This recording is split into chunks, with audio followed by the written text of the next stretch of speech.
when you sit with the intention of what many call meditating, we'd like to offer a different label to it because there's resistance even in the idea of that. But if you can decide that you want to quiet your conscious mind enough so that the non-physical mind that is purely focused upon all that you've become and the wholeness of who you are, if you can find a way of tuning into the vibrational frequency of that, those vibrations, once you learn to sit there for a little bit within them, will begin to turn to thoughts. And when those thoughts come, you will feel and understand, while we don't want you to focus very much upon them, the pleasure and the satisfaction of that thought. And as you sit there, not distracted by current, what you want to call reality, but experiencing the whole of your now vibrational reality, what's in your vortex will be able to make its way into your manifested world through the pathway that is your non-contradicted mind. Does that sort of make sense to you? So, have you ever sat to meditate? Do you sometimes do that? Are you doing it on a semi-regular or regular basis? And when you sit to meditate, when someone suggested to Jerry and Esther that they meditate, as soon as they got away from that person in the car, they said, "That's just weird." Jerry said, "I think of myself more as a business person." Meditation just seemed weird to them. That was many years ago, and to many it still seems weird today. But it's because there's not an understanding of what it means. Meditation, if you understand it, and you're about to, will take you back to the core vibration that is unchallenged by beliefs that are keeping you from what you want. Meditation will take you to the vibrational frequency that your inner being is, and as you're able to maintain it for a little bit, law of attraction will bring momentum to that. So when we talk about law of attraction, what we're really talking about is momentum. We're really talking about you being at some starting point, and law of attraction bringing the next and the next and the next and the next and the next and the next and the next. So if you're irritated by something, law of attraction will bring you more and more and more and more and more and more and more and more and more of things like that. If you are in love with life, law of attraction will bring you more and more and more and more and more and more and more and more of that. But we love you so much. We love you so much. You are sloppy in your thinking. You are reactive in your thinking. You are letting everything in the world be the reason that you are offering the vibration that you're offering, and then you are in opposition to what you really want. You can't get there from there. So, when you sit to quiet your mind, at first it's very difficult because your mind has been trained to be responsive to your environment. But when you quiet your mind, and what that requires is focusing upon something quieter. Esther sat to meditate yesterday, and she had a load of clothes in the washing machine, and a door closed, but she could still hear the clanging and the banging of the zipper on the jeans. And it kept her from being able to withdraw from her physical experience. Just something that simple. And she thought, well, it'll stop in a minute, but it didn't. It was an hour and 12-minute cycle.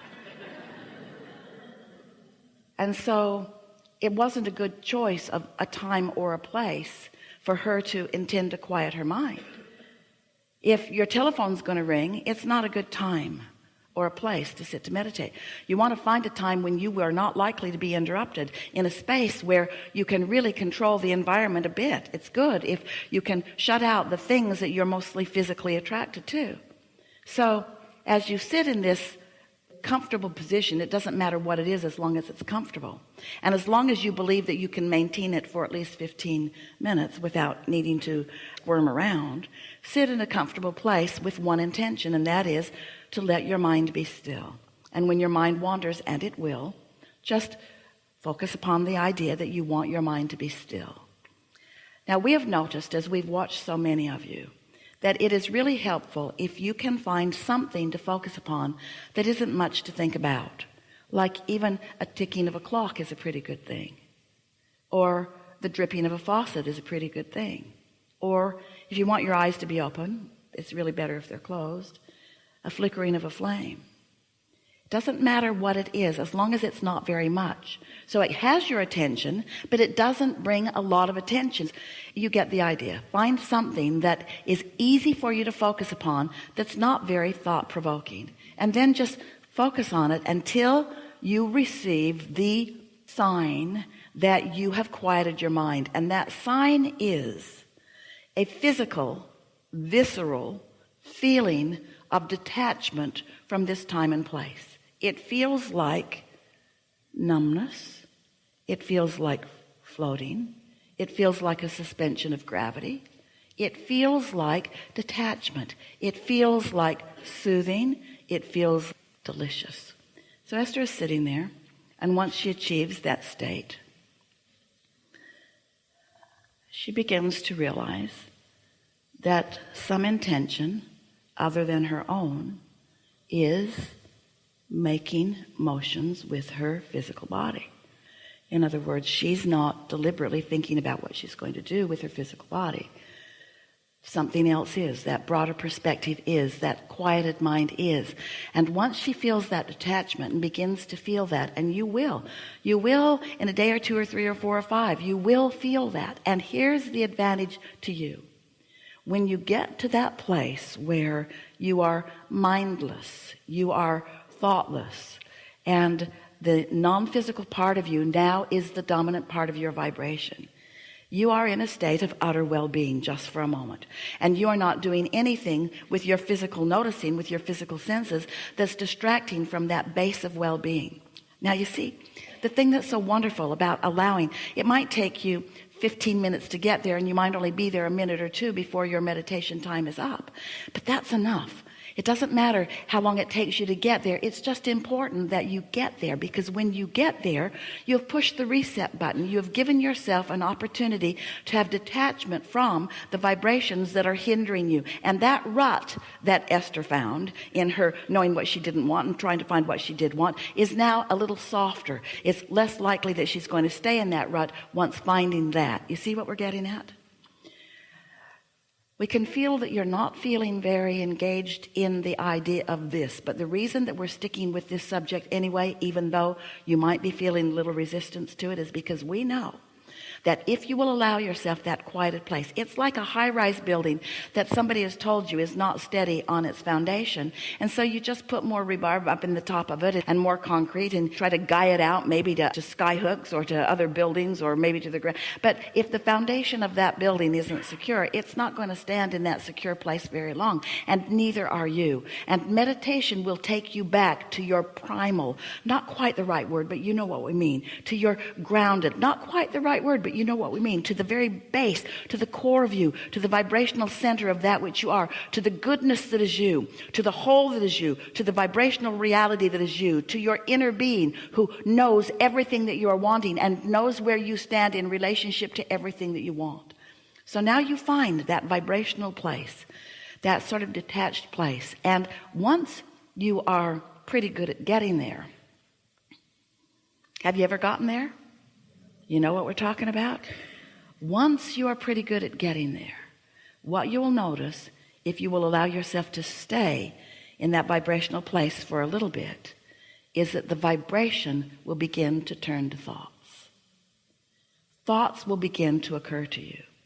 And you will know the perfection of those thoughts because of the way they feel as they come across your mind. Now, when the thought comes, don't try to think about it. You're in the receiving mode. Receive the thoughts. Receive the thoughts. Let your vibrational reality and your inner being be the deliverer of the thoughts. You are the receiver of the thoughts. And as you allow yourself to be the receiver of the thought, and you don't contradict the thought by, oh, I wonder if that was my thought, or if that was my inner being's thought, or I wonder if I really thought that, or who thought that, or was that a good thought, or was that a bad thought? I don't even know if I'm thinking good thoughts or bad thoughts. I'm not sure. Just let it be. And as you just let it be, law of attraction and momentum will cause that thought to become more and more and more, until an idea will explode in your mind that will make you say, this meditation's over. I got places to go, things to do, people to see.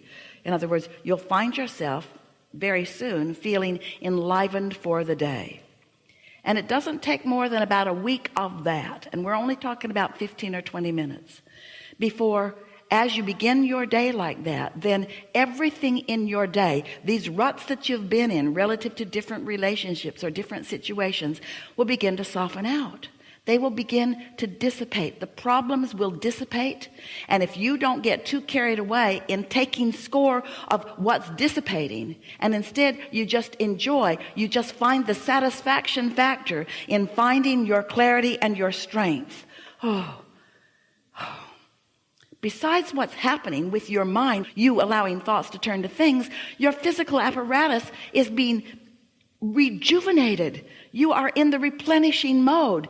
Everything about your experience is being enhanced and improved because you are allowing yourself a respite from the contradictory thoughts that you didn't even know you had, that are in the form of beliefs that you've picked up along your physical trail in defense of the world that you are defending yourself against. You must be defenseless to be in the receiving mode. And that feels so weird, because that sounds like, oh, but what if there are bad things trying to get me? And we say, the thing is, no bad things are even after you unless you're thinking about them. So when you defend yourself against them, you're putting more thoughts that you need to defend against. You sort of kind of get what we mean by that? There is no law of assertion. There's only a law of attraction. Nothing is being asserted into your experience. It is all being attracted into your experience. And so, it's such a good time to return for a little while every day to the true nature of your being, where you allow the full force of goodness and wisdom and clarity to demonstrate in your day-to-day experiences. It is our promise to you that you will notice an improved manifested state right away. But we don't want you to take score, because we want for a little while your attention to be off of your manifested state. We want your attention for a little while to be upon your vibrational basis, because vibrations turn to thoughts and thoughts turn to things. And the satisfaction factor of releasing resistance and sitting there in that soup of well-being is satisfying. And when a thought comes into your mind that's about well-being and love, when it's a thought that you can't even articulate, it's just a feeling of well-being, that's a satisfaction. And when that thought turns to a thought of something that you're appreciating, and you allow yourself to just ponder that thing that you're appreciating, there's satisfaction. And then when that thought gathers up another thought or two, and you begin to feel enthusiasm in your experience, that's satisfaction. And then when you move out into the day and your timing is better than it's ever been, that's satisfaction. When you find timing everywhere you go, that's satisfaction. And you're the only one that will be witnessing it, because you're the only one that really knows what you've been asking for. But as it is demonstrated to you, not because you finally deserve it, but because you finally allow what you do deserve. So we know that was long. We also know it is the most important thing that you've ever heard, because, friends, you're trying, we know you are, you're trying to break through, but you're not starting with enough momentum. Start back here and you'll gain the momentum that equals the energy that creates worlds. And one who is connected to that kind of stream is more powerful than millions who are not. You can be a force for the goodness that you are. You can be a demonstrator of the well-being that is for everyone to receive. But you've got to allow yourself enough momentum that you're not distracted by the next thing that comes along, or the next thing that someone says. So we are eager to talk with you about what matters to you. If it is important to you, it is important to us. We think that given what we've just been talking about, that we'll have more satisfaction. You will have more satisfaction as we're moving along. Begin right here on the aisle. Stand if you think it's you. Yes, it is you.